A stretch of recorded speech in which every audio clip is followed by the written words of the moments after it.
Welcome everybody to our, I think it's our sixth meeting actually of our Accessible Government Committee. And one thing that we took a look at last time was a draft goals and objectives for this specific subcommittee. Nick said that he had some additional ideas that I haven't received yet. So we'll just go off of kind of what I had previously and what I added based on last meeting.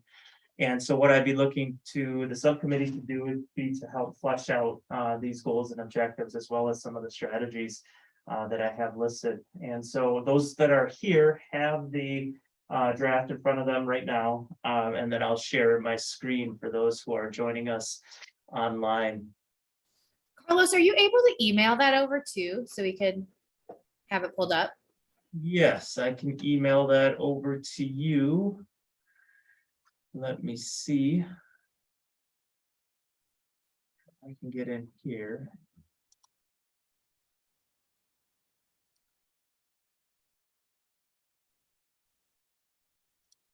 To add my account. I wonder if it's too much work, don't worry about it. Yeah, what I can do is I can make sure I email it afterwards.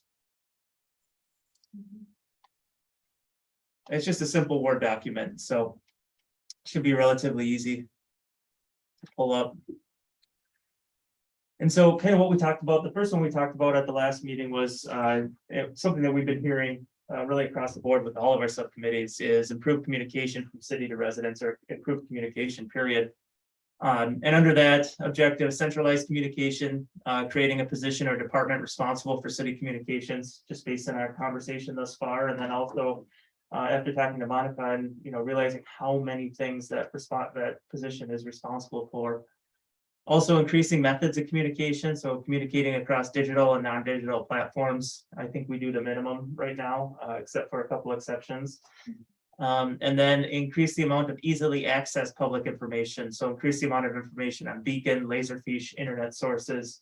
And this in part too has to kind of goes back a little bit to Sadie's comment. Hi Sadie, how are you doing?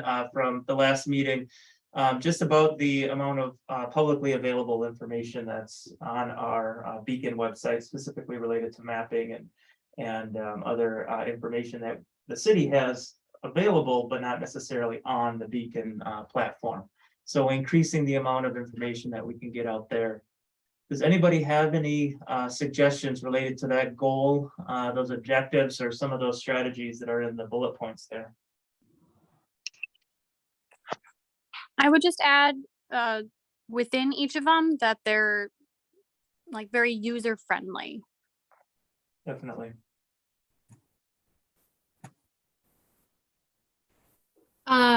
Is there below this goal communication between residents to city at all, or is this really that one goal where there is? Okay, answers that question.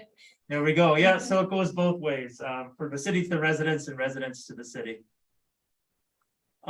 So in terms of the next one, that's a good segue, Emily. Residents' capacity to interact with the city.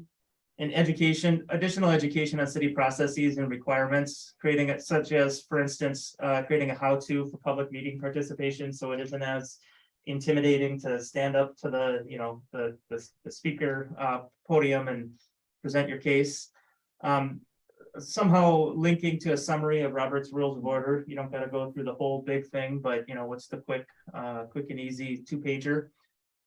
Then also representing out or reaching out to underrepresented populations, working with organizations such as Project Find to connect with underrepresented populations. Project Find or other organizations being that crucial kind of bridge between City Hall and an individual.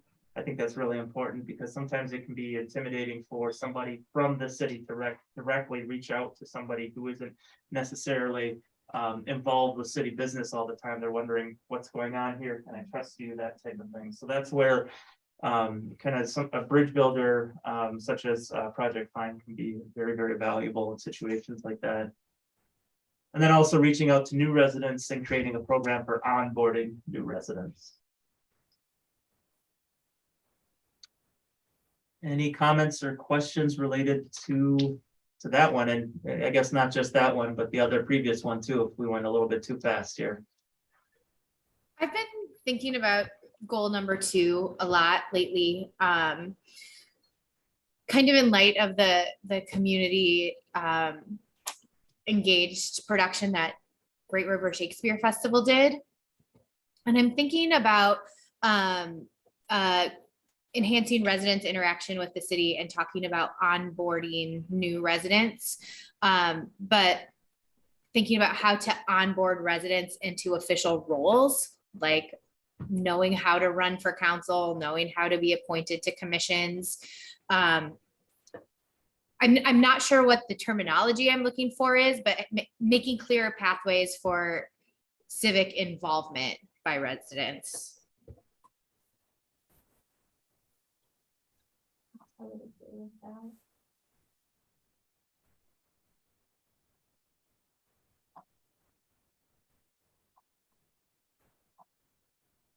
And that's just not for new residents, but for any residents, right? Okay, Yeah, that's correct. That could fit better under the first objective, then maybe being a part of city processes, maybe. Since it's not specific to just new residents. yep, perfect. We will cut and paste. Awesome, perfect. That's exactly what we're looking to do here, is to add some additional strategies and goals and objectives, so. Clarify pathways to civic involvement. Make sure we spell that right first. All right. Any other input related to these first 2 goals? I think maybe when we say underrepresented populations, do we have like a definition of that? Because having just one bullet point under there would lead me to believe you're just talking about immigrants or people that aren't native English speakers, but I think it's broader than that. Yes, no, definitely. It's anybody who, beyond the normal suspects that you see at City Hall. Okay. So, people with kids, people, maybe younger people, that type of thing, so. Okay. So I will note that, and one thing that we will be doing for each one of these sections is we'll have an introduction, Okay. of course, and then we'll talk about how each one of these kind of interacts with our overarching themes, which are equity, technology, sustainability. Okay. And I think this would get into equity in terms of increasing people's ability to participate in civic forums, even though they may not be able to make it physically all the time. Okay. Yep. So with the first goal from city to residents, the Mhm. increased amount of easily accessed public information. Yep. I'm just thinking about like what's included in that. I feel like the information in Beacon and Laserfish is like very Jargony. jargony and Yep. specific, and then I don't necessarily know what we mean by internet sources there. But I'm thinking like we had lots of conversations about, if you need your sidewalk fixed or you're doing construction on your home, like permitting information, is that within that category or does that fit in somewhere else? I'm just Nope. thinking about how that's communicated and like the Mhm. ways that that's available to people. Okay. There's a whole variety of information like that I know we had talked about before. That would be, So that almost fits number 2 as well, provide education in the city processes and requirements. Is it both? yeah, I'm realizing there's a lot of things, because what I had said also before about the one that we added, the pathways to civic Mhm. involvement, could easily fit under the goal wider participation in city committees and elected offices also. Sure. So I don't know where things necessarily best fit. Yeah, and I don't necessarily think we need to be too worried about where it fits in, just to make sure it's Have it there. there. Yeah, exactly. Sure. So I will put in here, increase user-friendly FAQ, frequently asked questions, documents. So, Yeah, I would like us to be more specific about underrepresented populations. Yep. And I'll mull on it a little bit. I'm not good at just like figuring that out right away, but yeah, maybe it's their economic status, it's their age, it's their background, it's their race. Yep. Like being a little more specific and. Yep. No, definitely. Similarly for, like in the land use, subcommittee, we define what's the definition of low density, medium density, and multifamily density, you know, so Yeah. that some key terms are, it's important for us to have definitions on each one, so. Got it. Hey, Carlos, this is Nick, under number Hey, 3 of the. Hey, guys, how's it going? Good. I'm sure you're looking over here, sorry. I've got you on this screen, but that's where the camera is.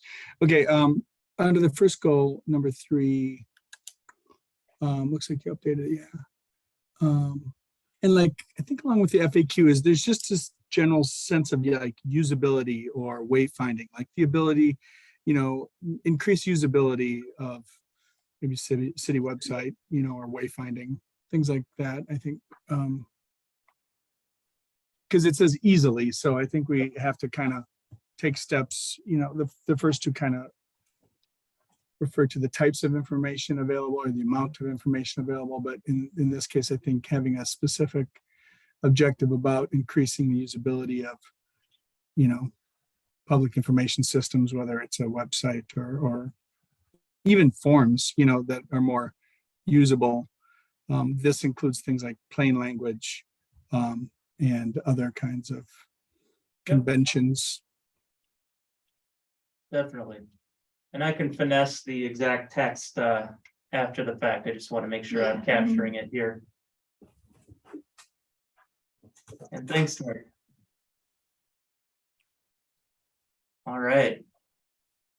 So we've talked about 2 goals here. And Nick, I guess I'll just ask you here, since you are joining us, is you had some ideas at the last meeting just in terms of kind of reorganizing things and taking a fresh look at some of this. Is that anything that you want to share with us right now, or are you still working No, on it? I'm sorry. I think, and I think we're on a good path here. So I don't want to confuse the issue at this point. Okay, all right, well, we will keep on rocking then. So we've got these 2 goals. Last time, any comments or questions related to these 2 ones?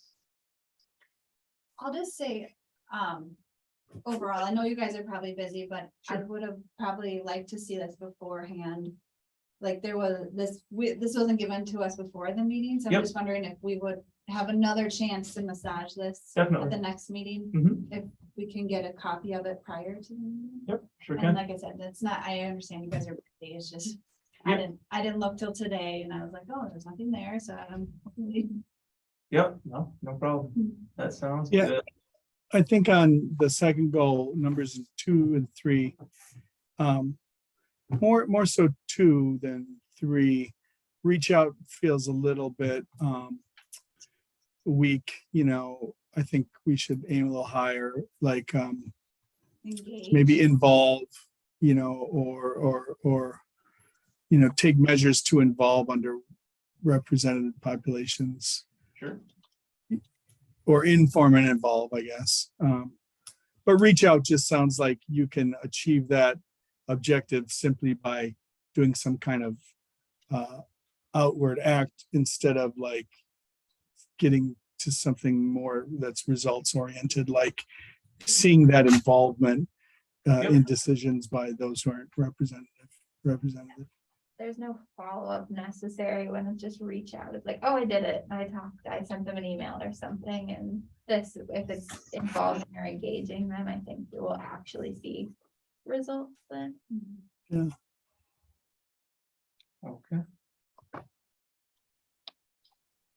I think, you know, under 2, if you wanted to just build that out a little bit more, you could say things like, you know, sort of understanding or like making a process for understanding who will be affected by certain decisions, because that's the first step in making sure everyone's voice is heard, is understanding who any decision will affect. And so if that's sort of built into a process, like I think I told you, the RCA in Rochester here sort of has that built into the form. So when a council reviews a decision packet, they know like who's being impacted and then what steps have been taken to connect with those people being impacted.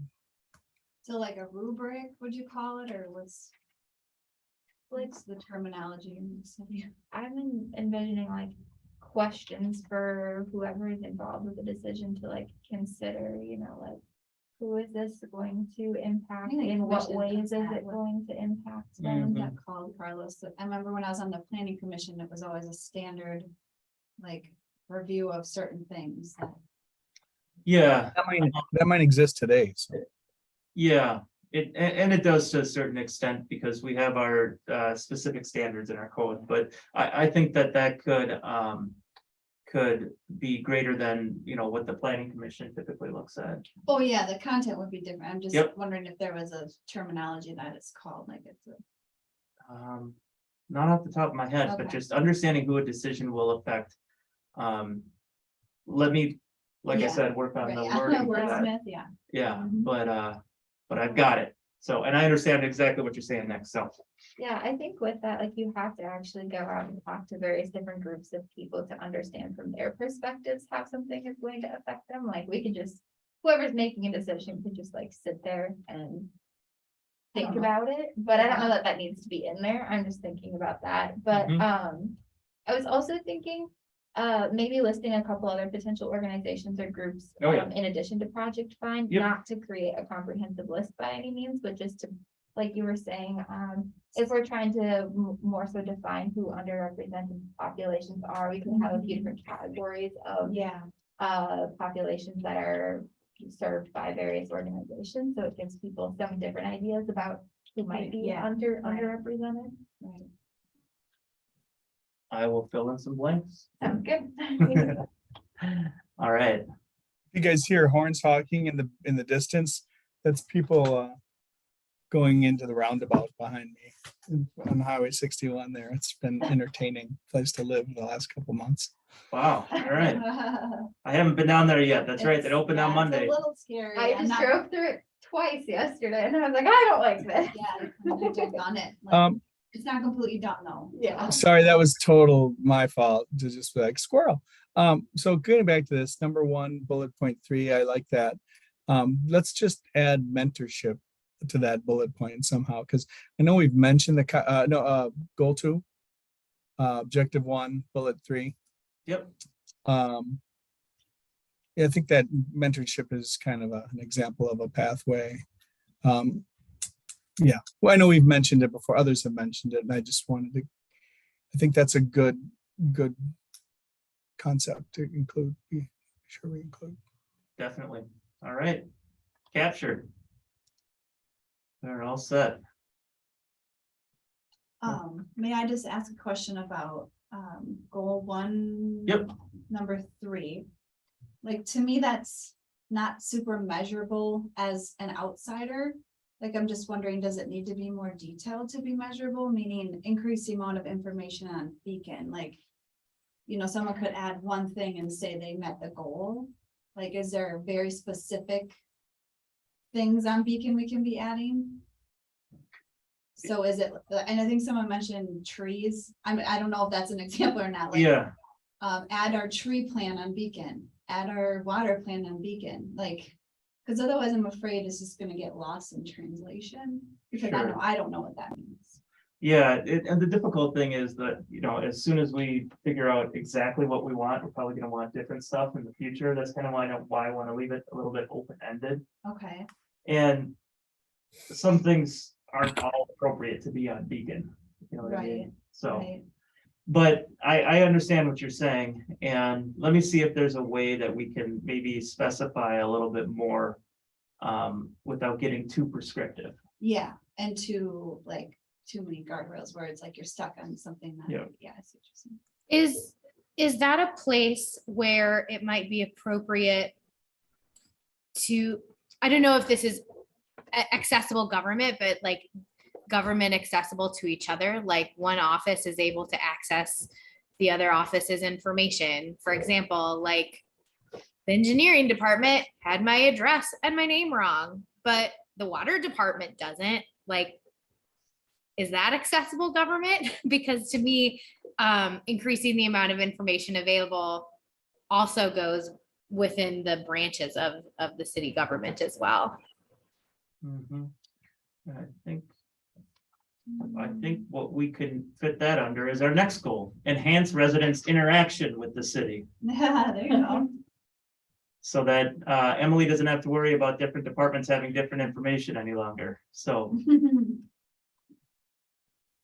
I'm winning the Segway award today. yes, you are. Objective number 4.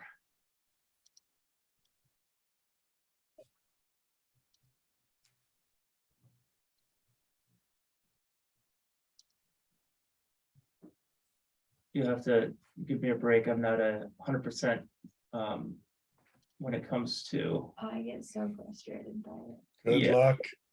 that. good luck. Set numbering, Val. Continue numbering. Yes, I got it. Oh, there you go. You might go back to the centralized communications, just in a different.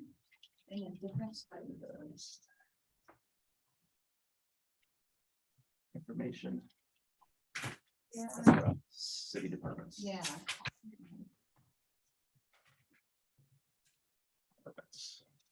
Okay. Perfect. Got it. Now come up with a strategy on that.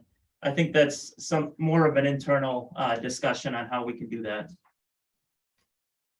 But I think that that would enhance residents' interaction with the city, definitely. What do you think, Emily? 100%. I think, Okay. you know, as somebody who actually, like, I know which offices to talk to, right? Like, I understand some of the conversations that are being had, but for somebody who doesn't, that's incredibly frustrating and probably confusing, and they might just give up. Definitely. And I'll just say that's a common problem with a lot of larger institutions, because even at like the bank will have several different databases, and I'll get, still things mailed wrong. Yeah. Because, they don't communicate across their departments and programs, so. Gotcha. I don't know exactly how this fits, but I feel like it has to do with folks' interaction with the city. And I'm thinking about like follow through on votes. One example I'm thinking of is several years ago when Dahl built their new Campus. car dealership, and there were a lot of trees taken out and new lights put up, and there was an agreement that there would be new trees planted, but new trees were never planted, and it was the responsibility of the business to do it, not the city. Having like clear follow-up plans after actions are taken, that residents don't have to beg for things that said they were going to happen. What are the? I feel like that's somehow enhancing interaction, but I don't know exactly which bullet point to put it under.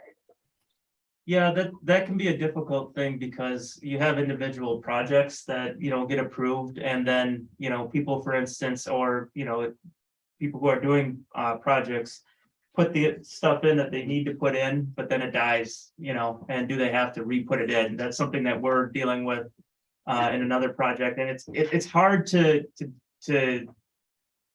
continually check up on everything. That's why it's kind of on a as needed basis. But I can say that anytime a project is built, what we do is we go out and we take a look at what they submitted in terms of their plans and their site plans to make sure that they at least planted what they were supposed to do. Now, whether in 5 years that grows and actually becomes a tree, that can be another thing. But that's where we have other regulations in our code to go back, and if there's a light there and there's supposed to be a tree there and that light is producing glare that's glaring onto a neighbor's property, we have the ability to say, hey, you got to put something back there. So I appreciate it. It's just, it'd be very hard for us to address that all the time and create a program where we're going, and checking stuff all the time. But we do have something in our site plan language right now, Emily, that says not only do you have to put landscaping in, but you also have to maintain it. So hopefully that helps with maintaining some landscaping, Sure. shrubbery, and that stuff. I guess I didn't mean for this to be specifically a landscaping example. Yeah. It was more so of a like follow through when the city approves something, when things affect the public, but it's affecting the public because of an individual business that the city allowed to do something. That's more so the example. Mhm. So Could it be, Can someone translate for me? I think. well, when no,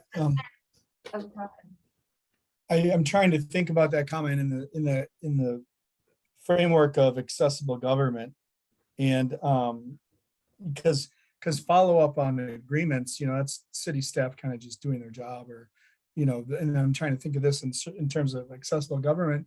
Maybe it's sort of like, establishing some kind of a almost citizen appeal process, or an appeal process, or a complaint process, yes. or a grievance process where Negative someone believes that a process isn't being followed in terms of accessible government, they've just got an easy and clear way to bring that to the attention of the right people.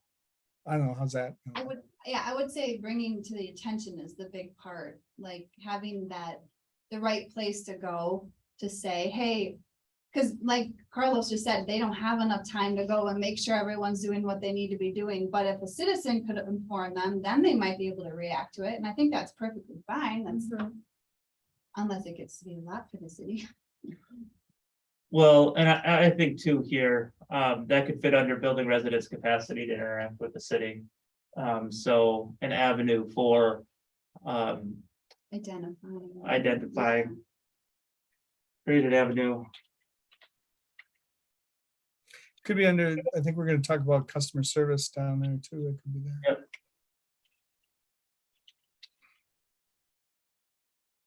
Issues. I will wordsmith that, but we'll just get that taken care of. At one point, there was a database system the city was using for that kind of thing. I forget what it was called, but it was never really implemented well, and I think they kind of dropped it, but. Okay. Some of this is like conditional, or conditions put on variance approval and thing like that. Is that always followed up on? Do we need to worry about anything like that? No, yeah, that's another thing that we don't necessarily need to worry about, because those are things that if they're not followed up, if they're not done by the applicant, then we can pull their permit, or we can pull whatever thing that we allowed for them to do based on what they said they were gonna do. So if they don't do it, we can pull it. Yeah, you have time limits for all that. Yep. Yeah. All right. On this one, interactions, Yep. I'm thinking of the police specifically. I don't know, do we want to do anything about calling out a department like the police department? And I don't even know if this plan has jurisdiction over police, but it seems to be every community struggles with a little bit of distrust with their police force. And some communities are doing a great job of enhancing residents' interaction with their police force. Others aren't.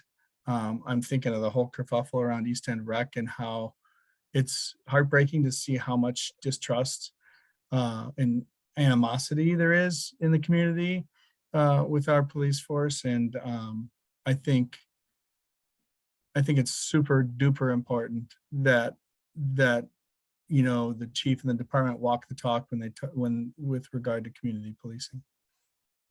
Yeah, definitely. And I think that falls under our casual interactions with the public. And there was, And you could say departments. Yeah, you could Yeah. include something Yeah. about that, like all departments of the city, including. I don't know. Yeah. Responder, like emergency response groups, kind of, that like includes police, fire, firefighters, things like that. okay. I don't know. Do you guys think that police in particular is important enough to just call out or give its own bullet, or I don't know. its Yeah, own goal. I think we can definitely put that in there. I mean, I'm just interested in other people's thoughts. It's just, Makes me a little uncomfortable, but, I mean, I do think they do participate in things. I mean, I see them at events and stuff. I did learn that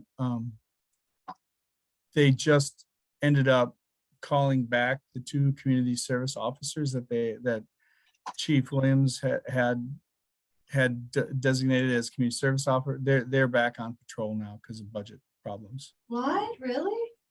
That was. Wait, can you say that again? There were 2 officers that were assigned as community service officers and were taken out of regular patrol duty. And Correct, like to. yeah, go to schools to do casual, things like they that. don't wear the uniform even, yeah. And as of very recently, or maybe in the very near future, both of those officers are back on patrol because of a shortage of officers and yeah. So it's kind of a backward step in that regard. Yeah. Well, could we put that then? Fund. Yeah, I fund mean, the something about. officers. I'd advocated for it. I don't think there's few things more important than making sure that the community and the law enforcement have a good relationship. So I don't know, I'm going to stop focusing on it because you've heard me for the last 3 minutes going on about it. So. One thought I had on the number 2, promote customer service, was maybe, do we want to add like trainings? Like staff, like should the staff have an annual training about customer service or interaction with residents, something like that?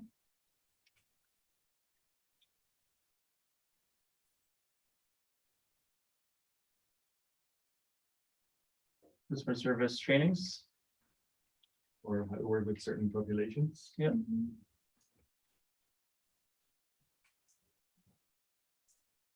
Yeah, obviously, customer service is it maybe needs to be more city. I don't know if there's specific city employee paid ones, but. Yep. Customer service training. I like that, Mandy. I like that it's a very specific step. And there's so many things that you can do, like LinkedIn on-demand trainings for free. But I like that it's a very concrete action. Yep. That made me think of, and I'm not sure where it would fit, but having some kind of an annual review of like where the city is at with each of these types of things. So like, for example, with promoting customer service, like, okay, let's review all of our city materials. Are they in plain language? Are they in multiple languages? And then, reviewing where we're at in terms of providing information to the public and how things are. Like, I think it's easy to start working on things, but not necessarily know where everybody's at in progress of things, and things are always changing and need to get updated. So like if there was some kind of annual review of all of this, I think that would be important to build in. So would it be a strategy under an objective? A few objectives, or you're saying make it its own goal? I don't know. I don't know where it fits in or what would be appropriate.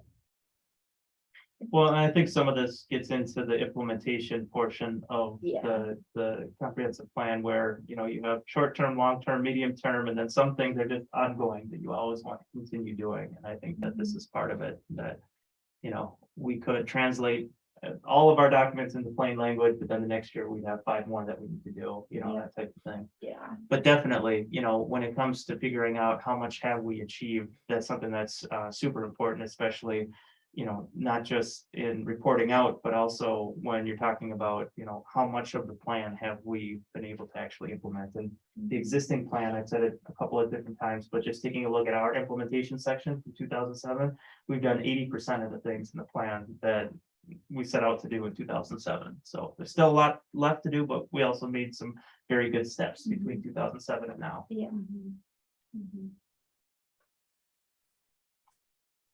All right, I'm gonna Here's scroll number down just a little bit here. I have 2 additional ones. Wider participation in city committees and elected offices. Again, reaching out to underrepresented populations, maybe more than reaching out involving and interacting with. And then enhancing flexibility for participation. I have yet to determine some strategies for that that would be that would work well with state statute, but the idea that, you know, hopefully we can have meetings like this in the future with a mix of in person and online in order to enhance the ability for people to participate. And that's just one example. And then enhance public understanding of city services and organization. You know, we have an org chart right now, but we don't have a lot of detail behind that. And I think something that would help with that is organization-wide vision and values for the city of Winona, and then departmental vision and values. So, because I think a lot of times people are like, so what does the sewer department do? You know, what does the Yeah. water department do? Yeah. Okay, the water department gives us water, the sewer department deals with our sewer. What else do they do that, you know, you may not know about? Yeah. And so I think that would definitely help with communication. Go ahead, Nick. In terms of the vision and values thing, sometimes it's good too when you understand if the council can sort of get on the same page with a similar exercise, vision and values, because councils can be kind of fractured organizations. You know, you can wind up having a lot of, you know, 3-2 votes, or, you know, 4-5 votes, and that's not what you want. You want more unanimous votes, ideally. And sometimes having them, so anyway, you've got for the city, so I don't know if that's a council exercise or some kind of a council. I'd put something along that same line for city council, just because it's good to have those guys, you know, together around some kind of vision, if possible. I don't know.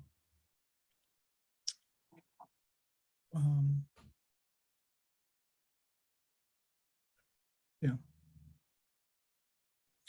Because then admin and departments can just kind of set their own, but also understand where the city, where the count, if this decision has to go before council, where their head's going to be at in terms of these things. No, that's a good point. Definitely. So under the goal above that, Yep. I feel like one of the things I heard from this group kind of in the beginning is like the, I don't know if it's a term, but removing barriers. So I'm wondering if enhance flexibility for participation, what do we want to say, remove barriers and enhance flexibility? Sure.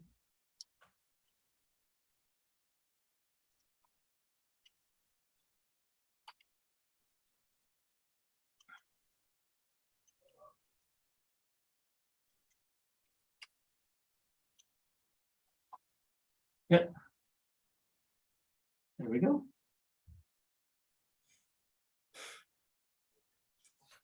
This reminds me of Emily's Pathways comment, and where I take mentorship onto it. It's very applicable here as well, I think.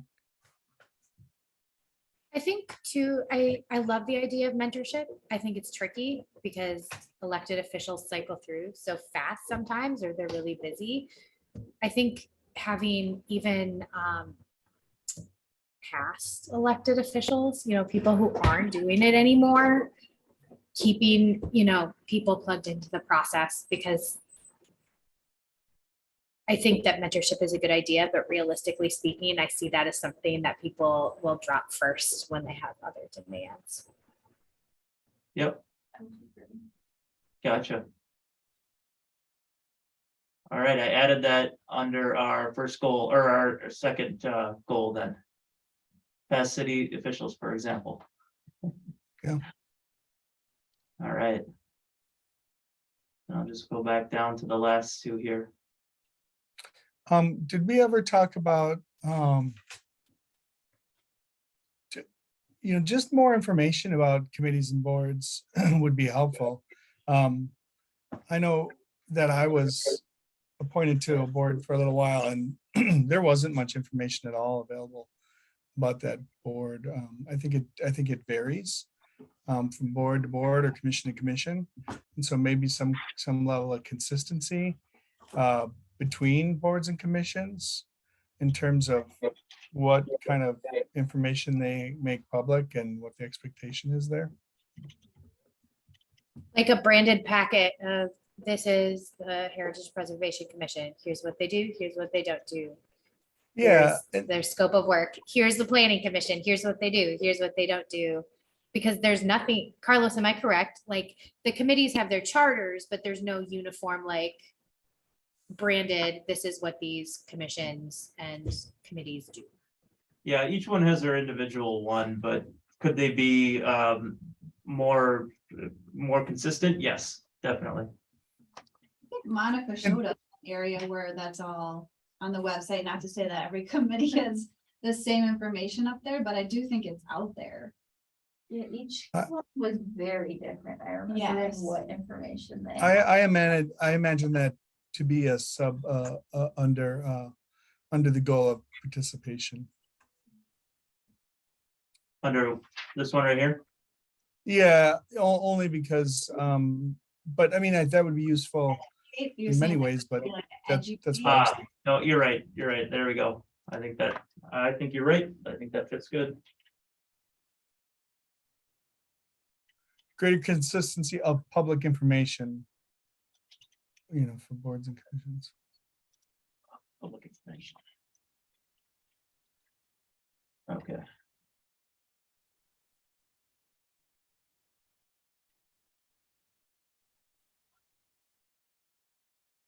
Kind of so you know what you're getting into, or, Yeah. So- serving on that board would suit you. I was just glancing through that list on the website. It's sort of uniform, but the information at the top is when the meetings are and who is on it. And if you didn't keep scrolling through like the long lists, you'd never realize there's more information. Sure. So it's there, it's there. It's just not, Is there Very contact approachable. information for the board chairs, for example? Yes, or at least it should be.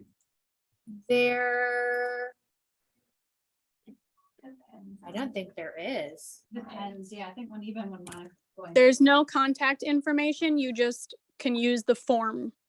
And Oh, I you see. can Yeah, choose yeah. which council member to email, or you can choose all council members, or you can choose mayor. But I'm talking about an individual board. Like I'm curious about the Human Rights Commission. I'd like to ask the chair of that commission a question. The names are listed, but there's no contact information. I think at least the chair maybe, or a staff liaison should have. That would be a good example of what we're talking about here. Sure. Yeah, and that might have been a change in city internal policy. I know we used to have all the contact information, and then it was just names and emails. So maybe now that it goes through staff, that it's been, changed. But in any case, a consistent way to interact with boards and commissions for the Yeah, public. Yeah. Yep. I just also wanted to mention, it looks like there's 10 things in the chat. I don't know if that's, Oh, thank you. yeah. Well, She's. We've been having a robust conversation. Do we have neighborhood associations? no, we do not have neighborhood associate. Oh, wait, there we go. So nobody else, I've blown up the chat and nobody else can see that. So should I stop sharing the document that we have right now and should we go to the chat to discuss that? Yeah, you guys have stuff in there you want us to discuss? Sadie, I don't feel like I need anything in the chat. Do you want to bring anything up from the chat?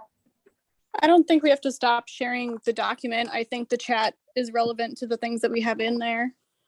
The neighborhood associations, I was just asking about it when we were trying to talk about ways to connect with neighborhoods and communities, and having neighborhood associations and some kind of more formal overarching organization, whether that's independent of the city or a part of the city, might be a good way to stay better connected within each neighborhood. Yeah, and I think that that's something that the Community Services and Institutions Subcommittee was talking about in terms of facilitating additional ways for neighborhoods to get together for informal gatherings. Cool. I mean, I assume it's a good practice to have things like cross-referenced in different areas of the plan to show the importance of them. Yep.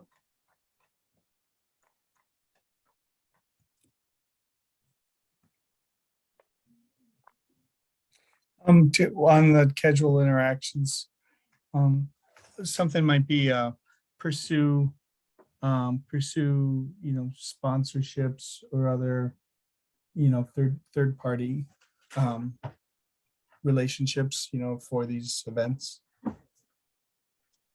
What do you mean? Well, for example, Safe City Nights, these, last Tuesday, they served 700 meals. The Rochester Police Department served 700 meals at a neighborhood elementary school. And I asked him about that, and he said, the city doesn't pay for any of that. That's all donated.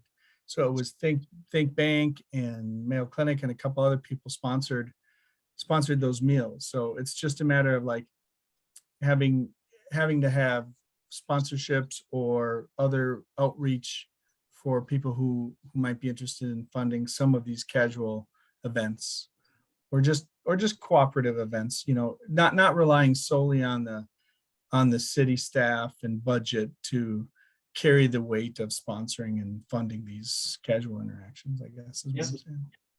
Well, yeah, it could be collaborating maybe too, instead of sponsoring, because I'm in the world of fundraising. That's a lot of work to solicit people, and that would be another staff person's Yep. job. So I would probably lean on collaboration more than,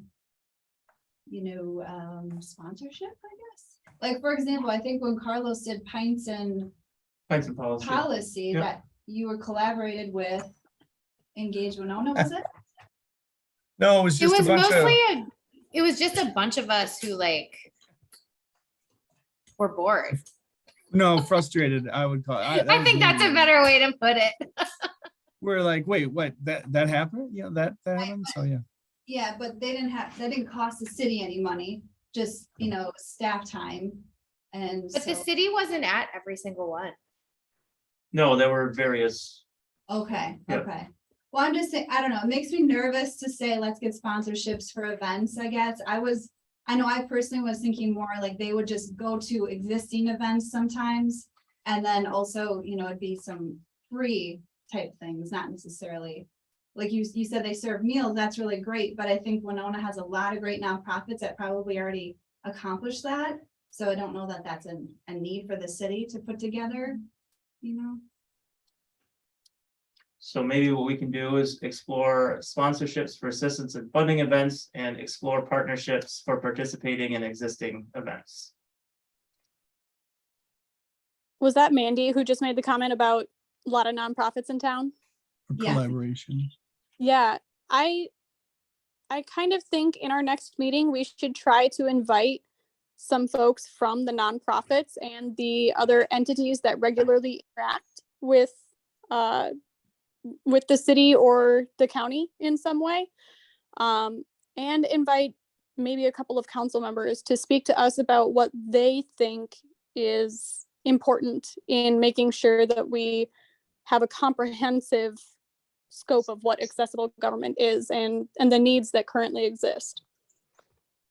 Katie, Yeah. I don't mean to step on your toes, but I also feel like, aren't those questions that were already brought up in some of the consultants' conversations in various focus groups? Like, I feel like I thought that data existed already. That'd be cool if it did. I didn't know that there were focus groups. Yeah, and so we did do, Engage Winona did do specific outreach to focus groups. And I think that too, related to accessible government, that's where we have multiple drafts of this document coming out. And that's where we'd seek to make connections with nonprofits, with council members, to make sure that, hey, this is what this section says, what is your input on it, so that we can incorporate that into the drafts before they're adopted. So I think that's kind of already baked into the process, Sadie. I I hear that and I respect that that's the way that we normally do it, but I think that that approach is what puts us in a lot of hard spots. Like currently what's happening with the community center and East End Rec is that a plan is created and then it's put out there for comment rather than incorporating and collaborating with the people that you want feedback from the start and making sure that they are a part of the conversation and it's built in. It's not an edit that has to happen later. Yeah, and I understand that too, but I think that's what we're doing right now.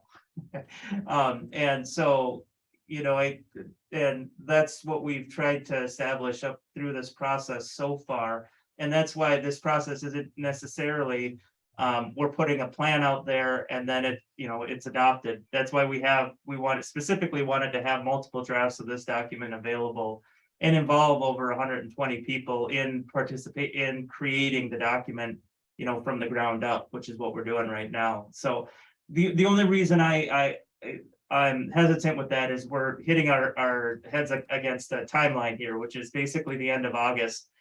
We need to have the goals and objectives kind of summarized and ready to go for September, which is when we would go to the steering committee for the next process, for the next step, and obtain their input from all the different subcommittees and what the subcommittees have worked on over the past few months here. So it's not that I'm not open to it, it's just that I want to try to steer us in a direction that allows us to complete a product as much as possible by the end of the month here.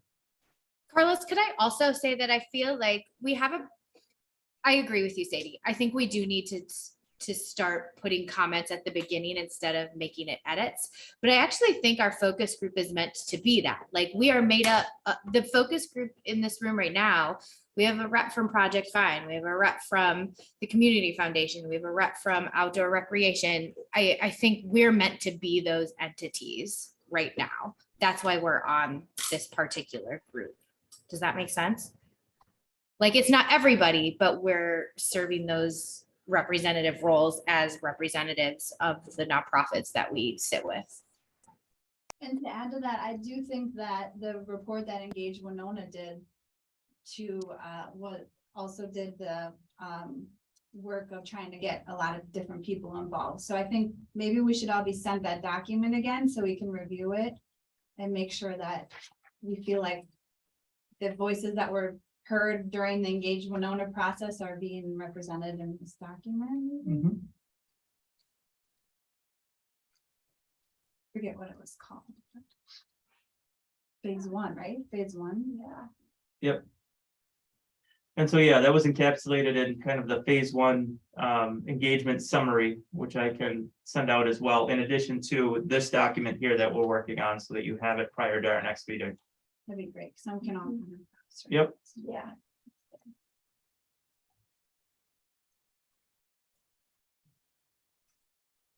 And then Sadie, I will find a place to insert the neighborhood organizations into this. I'm just having trouble on the fly finding a spot for it, but I think it definitely relates to residents' capacity to interact with City Hall, you know, especially if they're able to connect with other people in their immediate area to figure out what needs to be done to get their voices heard or their concerns addressed. Yeah.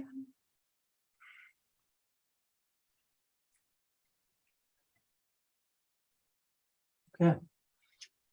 And we are just about at 5 o'clock here.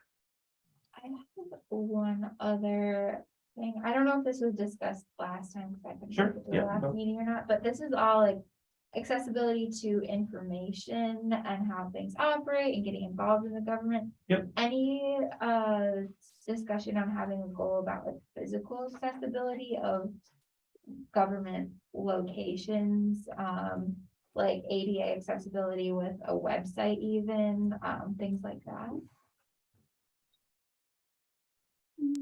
I don't know. Some of that is like legally required, right? Like some of Yeah. that is just inherently part of it.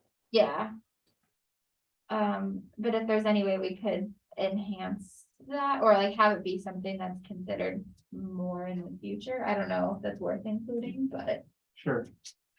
something. I especially like the website one. I think getting into a physical space conversation is hard just because it's so many different departments, but we've spent so much time talking about documents and languages and yeah, having an accessible website is going to be huge. Definitely. Yeah, let me think about that and see Okay. how we can incorporate that. Sounds good. But I hear you on that one and I 100% agree. So. Okay, great. Well, we are getting close to 5 o'clock. Do we want to look at our next meeting then? Yes.